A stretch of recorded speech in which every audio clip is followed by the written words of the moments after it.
Assalamualaikum warahmatullahi wabarakatuh. Perkenalkan nama saya Rizka Mardatillah dengan NIM F1C220012. Pada video kali ini saya akan membahas tentang jurnal dengan judul Penanganan Multikolinearitas dalam Analisis Regresi Linear Berganda dengan Metode Partial Least Square. Dengan studi kasusnya itu adalah faktor-faktor yang mempengaruhi indeks pembangunan manusia di Sulawesi Tenggara oleh Mawar Jaswanti dan kawan-kawan. Sebelumnya, abstrak dari jurnal ini yaitu tujuan dari penelitian adalah untuk mengetahui penanganan multikolinearitas pada kasus IPM di Provinsi Sulawesi Tenggara tahun 2018 dengan menggunakan metode partial least square. Regresi PLS univariat adalah sebuah model yang menghubungkan antara sebuah variabel terikat Y dengan sekumpulan variabel bebas X.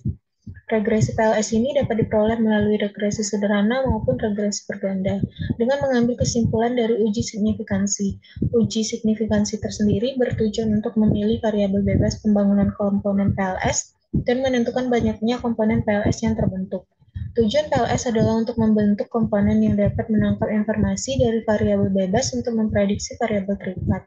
Dalam pembentukan komponen PLS sendiri digunakan variabel terikat Y yang distandarisasi dan variabel-variabel bebas yang terpusat. Setelah dilakukan penanganan dari penyimpangan asumsi multikolinearitas dengan metode PLS, diperoleh persamaan model regresi yaitu Y topi sama dengan 68,1941 ditambah 2,4437 T1 ditambah 0,6100 T2 ditambah 0,2041 T3. Dan setelah ditransformasi ke variabel asalnya, persamaan model regresinya berubah menjadi Y topi sama dengan 39,367 dikurang 0,0026 X1 dikurang 0,148 X2 ditambah 0,82 X3 ditambah 1,017 X4 ditambah 5,56 dikurang 06 X5 ditambah 0,334 X7. Dengan nilai dengan nilai R kuadrat adalah sebesar 0,9969 atau 99,69%. Hal ini berarti bahwa sebesar 99,69% keragaman variabel respon Y dapat dijelaskan oleh variabel-variabel prediktor yang mana variabel prediktor diperoleh dari komponen PLS. Setelah dilakukan pengujian asumsi klasik terhadap model PLS, terbukti bahwa metode PLS ini mampu mengatasi masalah multikolinearitas.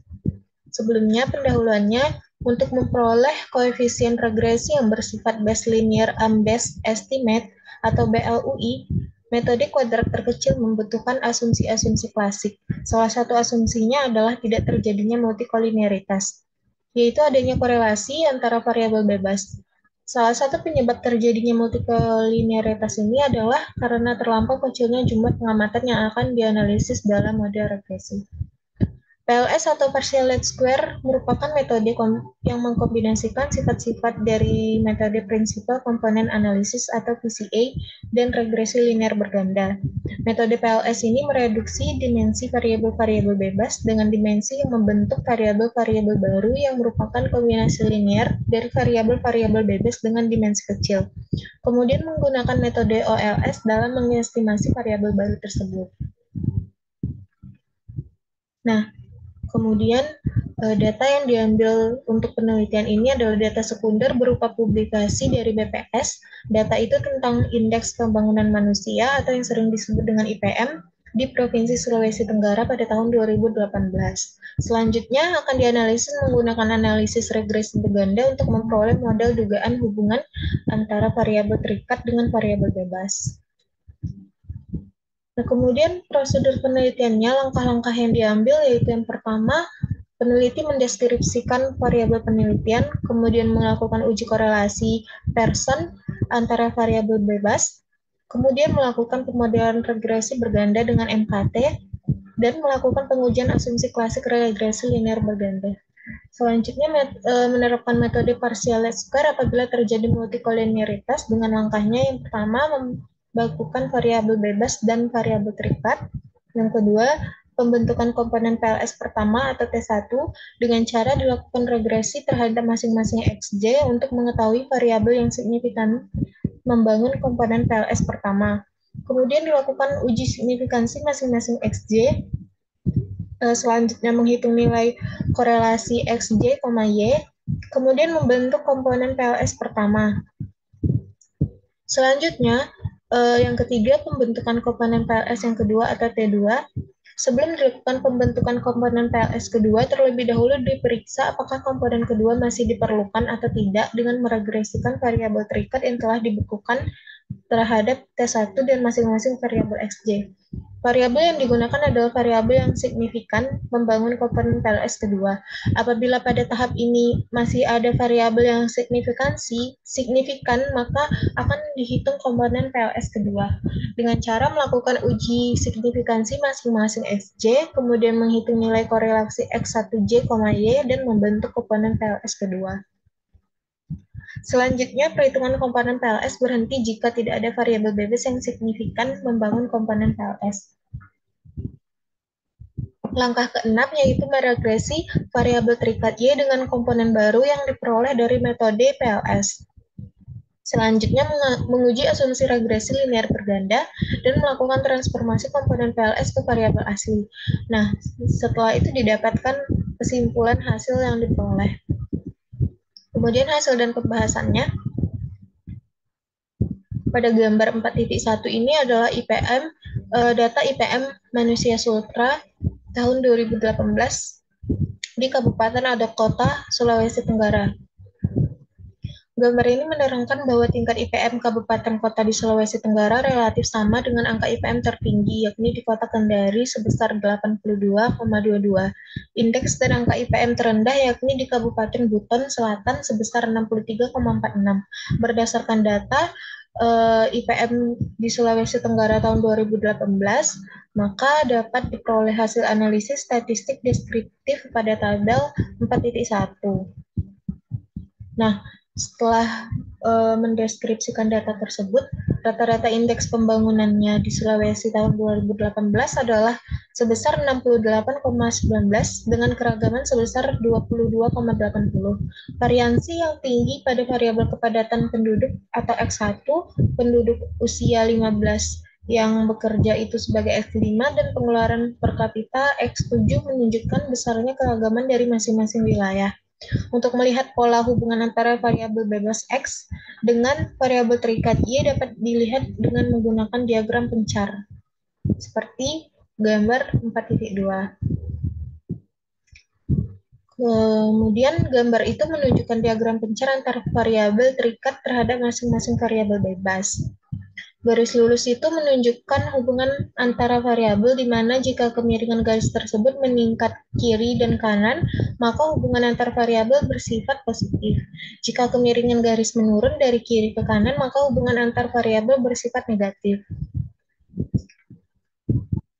Kemudian hasilnya pada gambar tersebut menunjukkan bahwa angka harapan hidup dan angka partisipasi sekolah memiliki pola negatif, di mana hal ini bertolak belakang dengan teori yang ada, yaitu angka harapan hidup merupakan faktor yang digunakan sebagai alat ukur dimensi kesehatan pada IPM. Variabel angka partisipasi sekolah memiliki pola negatif yang juga bertolak belakang dengan teori pembentuk IPM bahwa peningkatan nilai pendidikan akan berpengaruh terhadap kualitas sumber daya manusia sehingga diharapkan mampu memberikan output yang produktif. Sehingga alat ukur dalam dimensi pendidikan yang digunakan adalah angka partisipasi sekolah. Kemudian selanjutnya yaitu mencari nilai korelasi linear antara variabel bebas. Nilai korelasi sendiri adalah sebuah statistik yang digunakan untuk mengukur hubungan antara dua variabel. Nilai korelasi yang tinggi antar variabel bebas dapat memungkinkan terjadinya gejala multikolinearitas terhadap model regresi. Nah, ini hasil dari nilai korelasi linear antar variabel pada tabel 4.2. Kemudian dapat dilihat variabel bebas yang berkorelasi kuat dapat dilihat pada nilai p-value, di mana jika nilai p-value-nya kurang dari 0,05, maka dapat disimpulkan bahwa terdapat korelasi yang kuat antar variabel bebas tersebut. Dari tabel tersebut dapat diketahui bahwa variabel yang saling berkorelasi kuat yaitu X1, dan X3, kemudian dengan besar p-value-nya sebesar 0,893,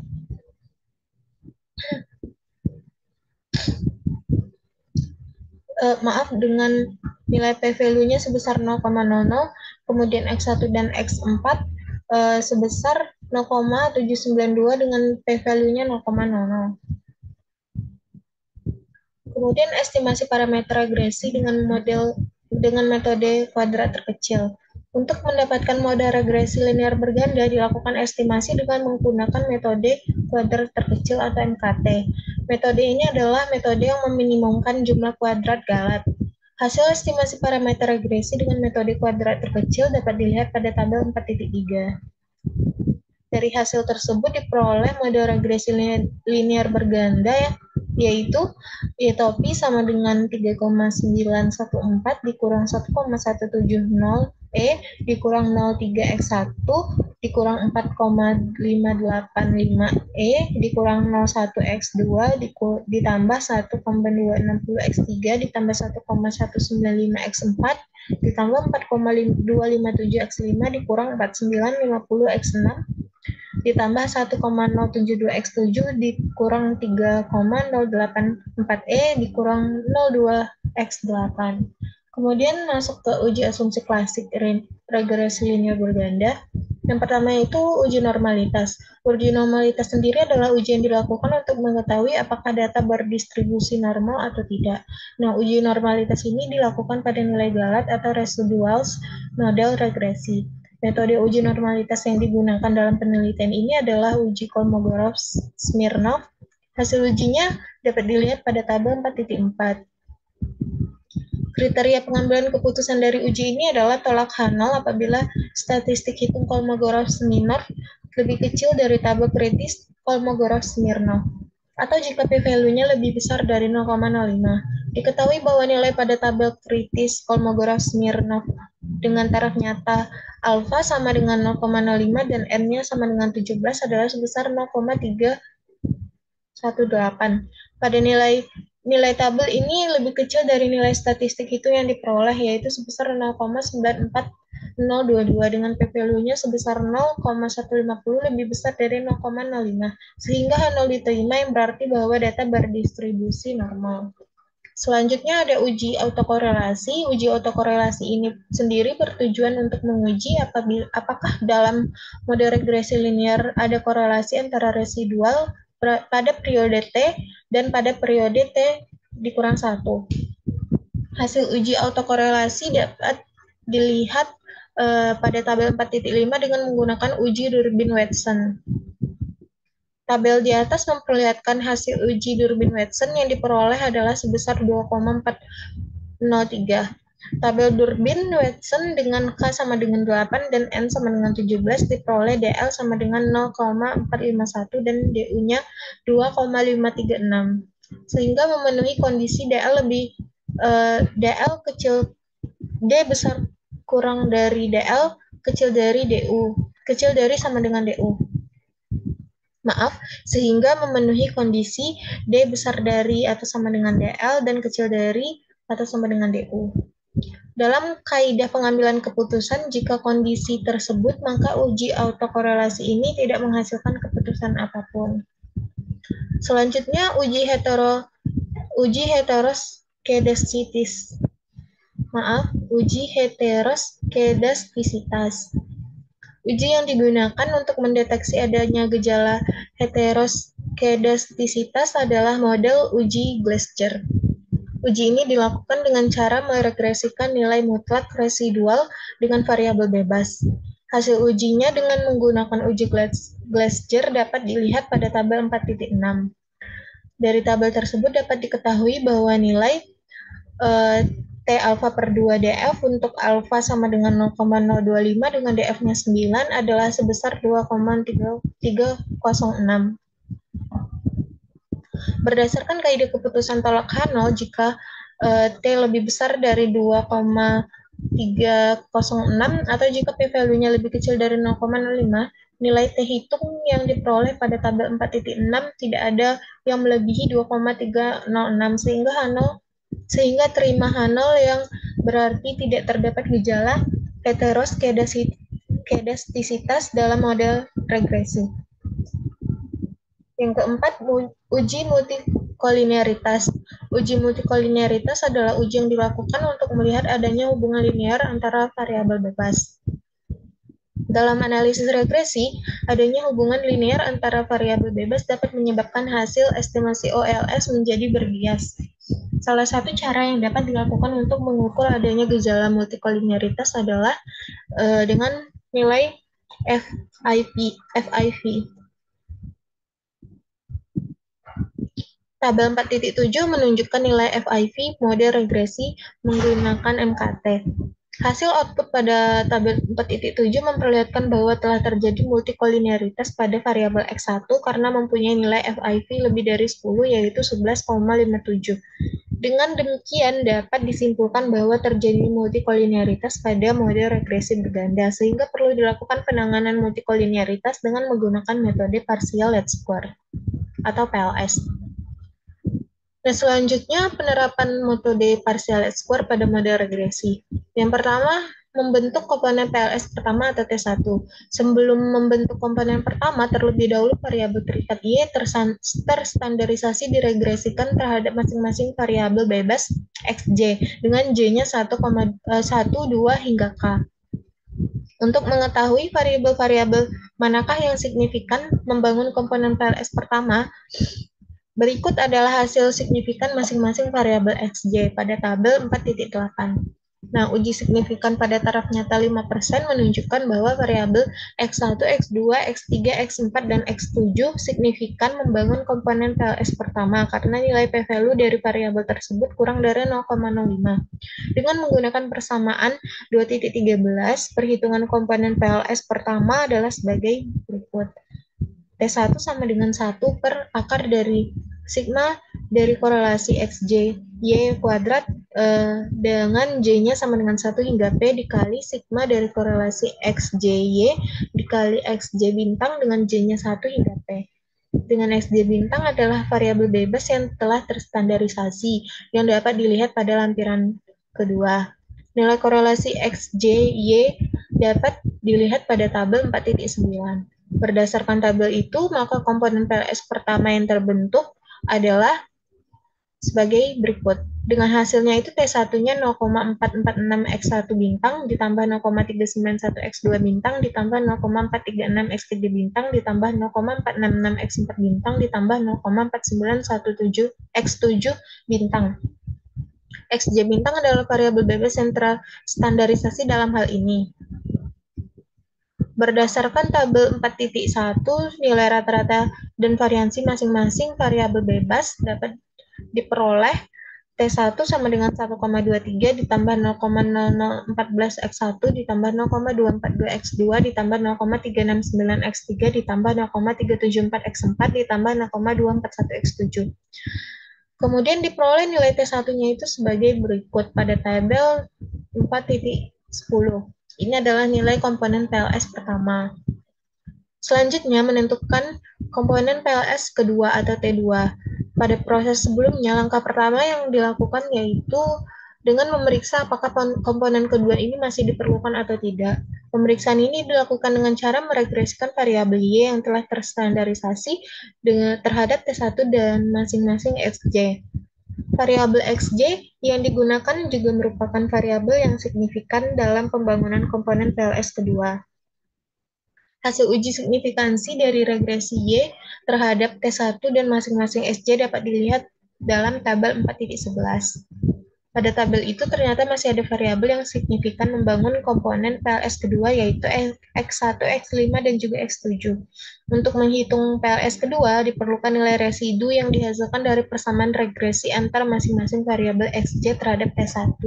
Dengan persamaannya yaitu XJ sama dengan T1J dikali T1 ditambah X1J.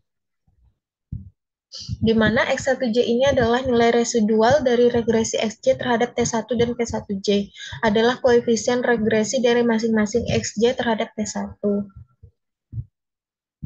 Hasil regresi antar masing-masing XJ terhadap T1 adalah sebagai berikut pada tabel 4.12.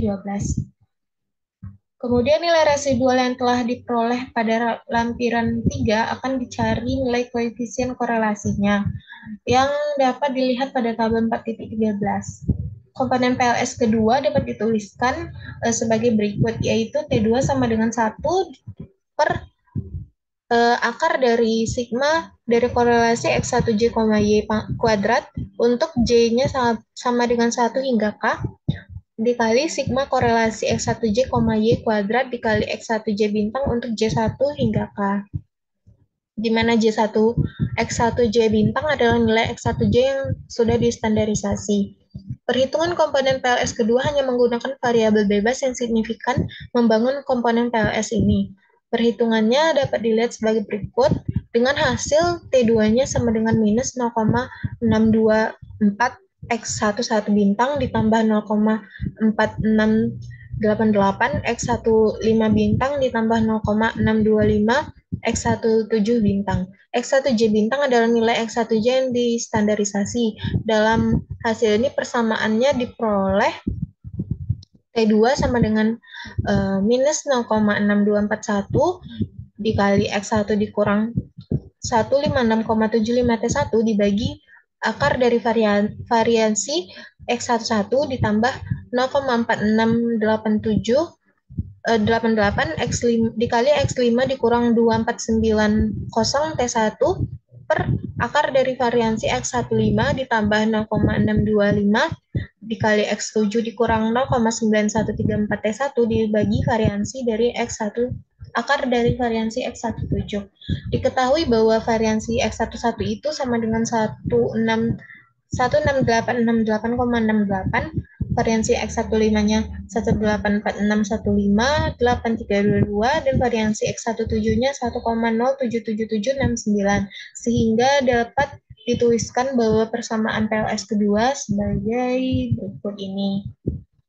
Setelah mensubstitusi T1, maka persamaan T2 ini menjadi T2 sama dengan minus 2,291 dikurang 0,0048 X1 ditambah 0,0651 X3 ditambah 0,0625 X4 ditambah 1E dikurang 05 X5 ditambah 0,6021 X7. Nah, sehingga diperoleh hasil dari komponen PLS kedua atau T2-nya pada tabel 4.14. Kemudian akan diperiksa lagi apakah masih ada variabel bebas yang signifikan untuk membangun komponen PLS ketiga. Seperti pada proses sebelumnya, pemeriksaan ini dengan cara meregresi variabel Y yang terstandarkan terhadap T1, T2 dengan masing-masing XJ. Hasilnya untuk pembentukan komponen PLS ketiga dapat dilihat sebagai berikut pada tabel 4.15. Berdasarkan tabel tersebut, ternyata masih ada variabel yang signifikan membangun komponen PLS kedua, yaitu X2 dan X4. Untuk menghitung komponen PLS ketiga diperlukan nilai residu dengan persamaan sebagai berikut, yaitu Xj sama dengan T1J dikali T1 ditambah T2J dikali T2 ditambah X2J. Di mana nilai X2J itu adalah residual dari regresi Xj terhadap T1 dan T2. Kemudian P1J dan P2J adalah koefisien regresi dari masing-masing Xj terhadap T1 T2. Hasil regresi tersebut dapat dilihat di tabel 4.16. Kemudian nilai residual yang diperoleh akan dicari nilai koefisien korelasinya. Berikut pada tabel 4.17 adalah nilai korelasi antara X2J dan Y. Kemudian dapat dituliskan komponen PLS ketiga sebagai T3 sama dengan 1 per akar dari sigma dari korelasi X2J, Y kuadrat untuk J sama dengan 1 sampai K dikali sigma dari korelasi X2J, Y kuadrat dikali X2J bintang untuk J1 sampai dengan K. Kemudian setelah menghitung komponen PLS ketiga didapatkan persamaan T3 sama dengan minus 0,75355645 X2 bintang X22 bintang ditambah 0,6573740 X24 bintang. X2J bintang adalah nilai X2J yang distandarisasi. Dalam hal ini persamaan komponen PLS ketiga dapat ditulis sebagai berikut ini. Dan mendapatkan hasilnya minus 0,7535645 dikali X2 dikurang 0,6307 T1 dikurang 0,1994 T2 per akar dari variansi X22 ditambah 0,6573740 dikali X4 dikurang 0,57453 T1 dikurang 0,04340 T2 bagi variansi dari X24. Kemudian eh, setelah mensubstitusikan T1 dan juga T2 pada persamaan komponen T3, didapatkan hasil T3-nya 21,411 dikurang 0,7259 X2 ditambah 0,000127 X1 dikurang 0,6084 X3 ditambah 0,55 X4 dikurang 2,68 dikurang 6 X5 dikurang 0,1607 X7 sehingga dapat dirangkum dalam tabel 4.18.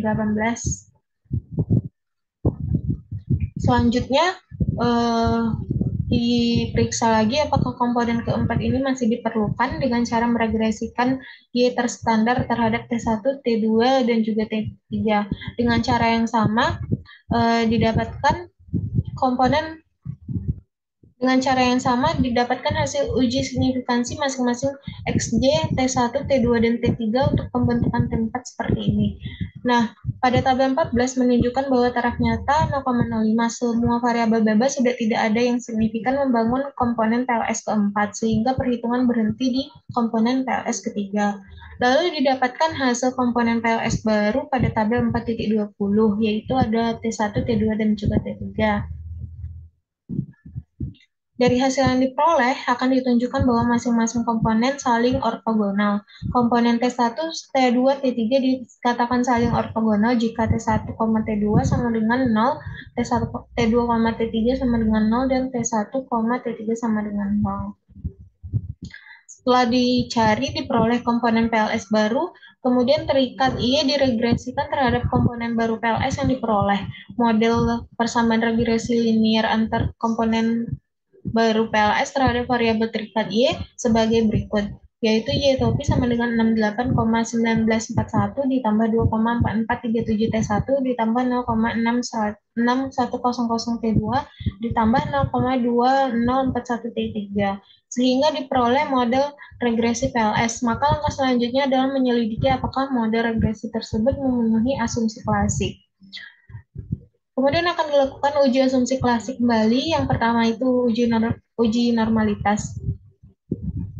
Metode yang digunakan juga metode uji Kolmogorov-Smirnov dan hasilnya ada pada tabel 4.21. Diketahui bahwa nilai pada tabel kritis Kolmogorov-Smirnov dengan taraf nyata alfa sama dengan 0,05 dan n sama dengan 17 sebesar 0,318. Berdasarkan tabel, nilai uji yang diperoleh adalah sebesar 0,105, di mana nilai ini lebih kecil dari tabel yang diperoleh dengan p-value sebesar 0,0948 lebih besar dari 0,05 sehingga H0 diterima yang berarti bahwa data berdistribusi normal. Yang kedua, uji autokorelasi yang bertujuan untuk menguji dalam model regresi linear apakah ada residual antara pada periode T dan juga periode T dikurang 1. Hasilnya dengan menggunakan statistik uji Durbin-Watson pada tabel 4.22. Tabel tersebut memperlihatkan hasil uji Durbin-Watson yang diperoleh adalah sebesar 2,403. Tabel Durbin-Watson dengan K sama dengan 3 dan N sama dengan 17 diperoleh DL 0,451 dan DU 2,536. Sehingga uji autokorelasi tidak menghasilkan keputusan apapun. Yang ketiga, uji heteroskedastisitas yang digunakan untuk mendeteksi adanya gejala heteroskedastisitas dalam model adalah uji Gleiser. Uji ini dilakukan dengan cara meregresikan nilai mutlak residual dengan variabel bebas. Hasilnya terdapat pada tabel 4.23. Pada tabel tersebut diketahui bahwa nilai T alfa dibagi 2 DF-nya untuk alfa 0,025 dengan DF sama dengan 13 adalah sebesar 2,160. Berdasarkan kaidah, keputusan tolak H0 jika T lebih besar dari 2,120 atau jika P-value-nya lebih kecil dari 0,05. Nilai yang diperoleh menunjukkan bahwa terima H0 yang berarti tidak terdapat gejala heteroskedastisitas dalam model regresi PLS.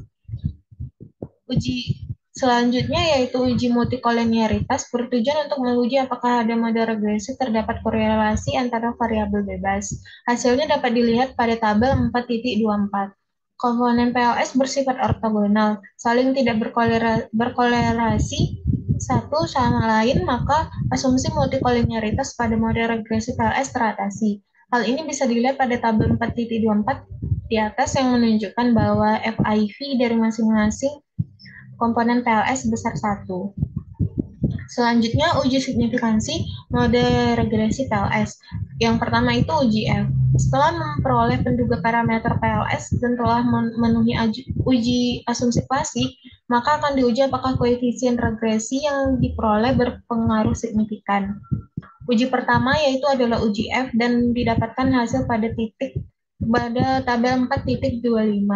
Berdasarkan pengambilan keputusan tolak Hano jika F hitung lebih besar atau sama dengan F tabel, atau jika P value lebih kecil dari 0,05. Penentuan F tabel adalah dengan melihat derajat bebas yaitu DF N dikurang K dikurang 1, di mana N menyatakan banyaknya data dan K menyatakan banyaknya variabel bebas. Sehingga besarnya derajat bebas adalah N dikurang K dikurang 1 sama dengan 17 dikurang 3 dikurang 1 dan hasilnya 13.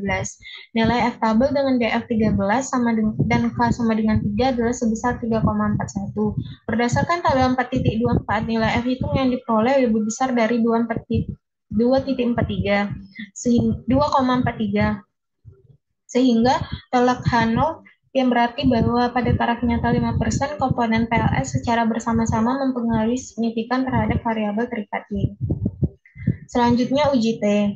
Setelah diketahui bahwa komponen PLS secara simultan berpengaruh terhadap signifikansi terhadap Y, uji signifikan selanjutnya adalah uji T, yang didapatkan hasilnya pada tabel 4.26.